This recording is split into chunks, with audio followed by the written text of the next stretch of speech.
Hello guys, आपका स्वागत है मेरे चैनल पर। आज हम देखते हैं हमारी पोएम इन मेमोरियम।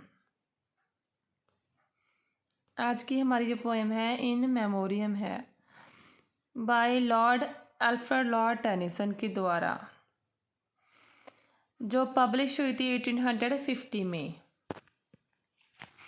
जो पोएम है इन मेमोरियम एक लॉन्ग एलिजिक पोएम है जिसमें 131 स्मॉलर पोएम्स हैं। 131 शॉर्ट पोइम्स इसमें आती हैं। इसमें एक प्रोलॉग है एंड एक एपिलॉग है। सॉरी, एक प्रोलॉग एंड एक एपिलॉग है।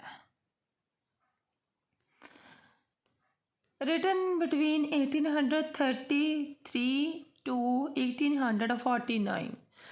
जो ये पोएम है इन मेमोरियम, हमारा राइटर है, जो पोइट है, हमारा पोइट अल्फ्रेड लॉर्ड टेनिसन के द्वारा लिखी गई थी जब उनका जो बेस्ट फ्रेंड था, उनका नाम है आर्थर हेनरी हालम, उनकी डेथ हो गई थी। उनकी मृत्यु के बाद वह एक सोग में चले गए थे हमारे पोइट।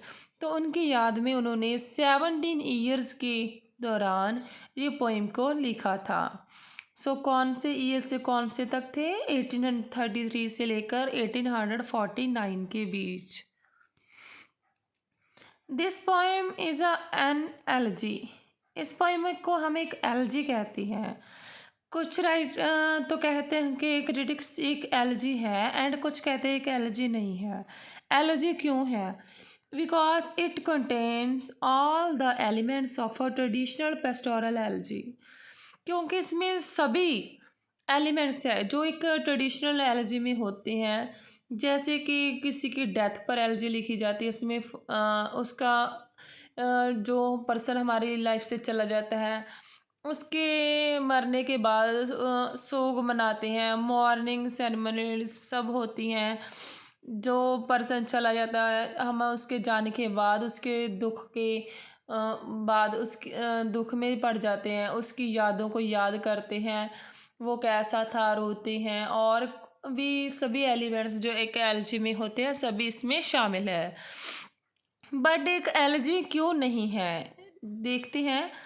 एक एलजी तो है क्योंकि इसमें सभी एलिमेंट्स हैं एलजी के, बट एक एलजी नहीं है क्योंकि एलजी होती है हमारी 14 लाइन की वो होती है। बट एक लॉन्ग नरेटिव पोइम है, एक लंबी पोइम है, 131 स्मॉलर पोइम है। इसलिए इसको एलजी नहीं मानते।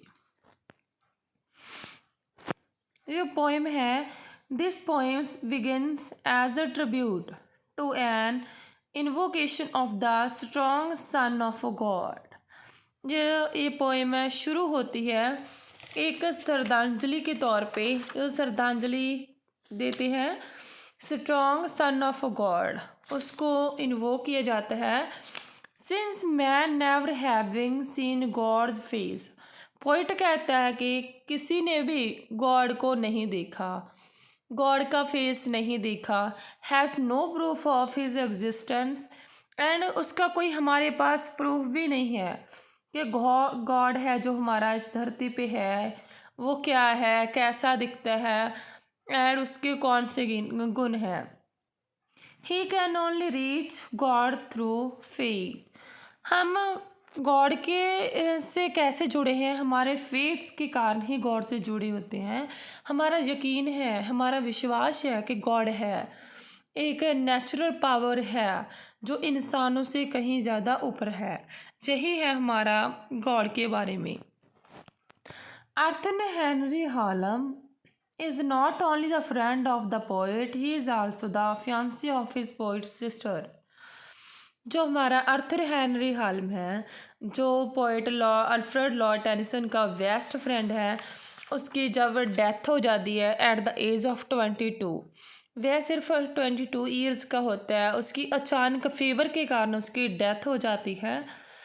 तब जब हमारे पोइट अल्फ्रेड को पता चलता है कि उसकी डेथ हो जाती है, तो वह उसके सोग में ये पोएम लिखता है। जो हमारा अर्थर हेनरी हालम है वह एक पोइट ही नहीं है बल्कि फ्रेंड ही नहीं है हमारे पोइट का। He is the fiancée of poet sister. वो टेनिसन की जो सिस्टर है उसका एक फियांसी भी है, उसका मंगेतर है। He wrote in memoriam He wrote in memoriam after he learned that his beloved friend had died at the age of 22. Lord Alfred Tennyson poem कब लिखते हैं? जब उन्हें पता चलता है कि उनका जो बेस्ट फ्रेंड है, उनका प्यारा दोस्त है, वो उसकी डेथ हो चुकी है 22 ईयर्स की एज में। इस पोएम में जो हमारा पोएट है वह क्या क्वेश्चन उठाता है? On the meaning of life and the significance of man existence. हमारा पोएट क्वेश्चन उठाता है कि हमारी जो गॉड ने हमें ज़िंदगी दी है, हमें लाइफ दी है, उसका मीनिंग क्या है? गॉड ने हमें क्या करने के लिए भेजा है? क्या हमें सिर्फ ज़िंदगी जीने के लिए और उसके बाद मरने के लिए भेजा है, या इसका कोई और भी सिग्निफिकेंस है? क्या ज़िंदगी जी रहे हैं हमारा, इसमें हमारी एग्जिस्टेंस के बारे में क्वेश्चन उठाया गया है पोइट के द्वारा। At the end of the poem he realizes that his friend is not lost forever, he survives in another higher form. क्या होता है पोएम में? जब एट द एंड पोएम में वह सभी के हम अपने दुखों, अपने जो उसका फ्रेंड है अर्थर हेनरी हालम, उसके दुख में सभी कुछ बुरा बुरा सोचता है और क्वेश्चन भी उठाता है ज़िंदगी के ऊपर, गॉड के ऊपर, एंड सोग मनाता रहता है। और वह सोचता भी है कि मुझे सोग में ही रहना चाहिए। अगर मैं किसी और खुश भी हूँ, अगर इस सोग को भुलाता हूँ, तो यह मेरा एक अपने दोस्त के साथ एक धोखा होगा। उसे लगेगा कि मैं उससे अभी प्यार नहीं करता, उसको भुला चुका हूँ, तो इसलिए वह उसे याद करता है। एट द एंड में क्या होता है, उसे रियलाइज़ होता है कि जो उसका बेस्ट फ्रेंड है नॉट लॉस्ट फॉर एवर, कि वो हमेशा के लिए वहाँ से उसकी ज़िंदगी से नहीं गया। He survives in another higher form, वो एक और फॉर्म में उसके साथ है, सर्वाइव कर रहा है। एक जैसे गॉड के रूप में ही वह उससे, जैसे गॉड में हमें बिलीफ है, उसको हम नहीं देखते, वैसे ही भी अब उनका फ्रेंड अब हाँ अर्थर हेनरी हाल में है जो एक गॉड के रूप में ही उसे उसका यकीन उसमें बना रहेगा, लॉर्ड अल्फ्रेड टेनिसन का। At the end of this poem, poet celebrates his sister Cecilia's marriage with Edmund in 1842. अंत में पोएम ख़त्म होती है जिसमें क्या है, जो हमारा लॉर्ड अल्फ्रेड टेनिसन है वो अपनी फ्रेंड सिस्टर होती है जो उसकी सिसिलिया, उसकी मैरिज होती है, वेडिंग सेरेमनी को सेलिब्रेट करता है। पोइट सजेस्ट दैट, पोइट क्या सलाह देता है, सजेस्ट करता है कि marriage will lead the another birth of a child, कि जब शादी होने के बाद बच्चा होगा, बच्चा होगा, जैसे उसकी जो फ्रेंड है सिसिलिया, उसकी दो बहन है सिसिलिया, एंड उसका जो शादी करेगी जिससे वह एडमंड, दोनों की शादी होगी, दोनों उनके बाद उनका बच्चा होगा। एंड सो उससे इसके दिमाग में, लॉर्ड अल्फ्रेड टेनिसन के माइंड में ख्याल आता है कि यही जिन न्यू लाइफ हो बॉर्न होती है, न्यू लाइफ आएगी आफ्टर द डेथ, कि एक इंसान मर जाता है एंड एक इंसान पैदा हो जाता है। ऐसे ही जो ज़िंदगी का सर्कल है चलता रहता है, लाइफ के बाद डेथ एंड डेथ के बाद लाइफ। सो मुझे आशा है कि आपको जो नरेशन अच्छा लगा होगा।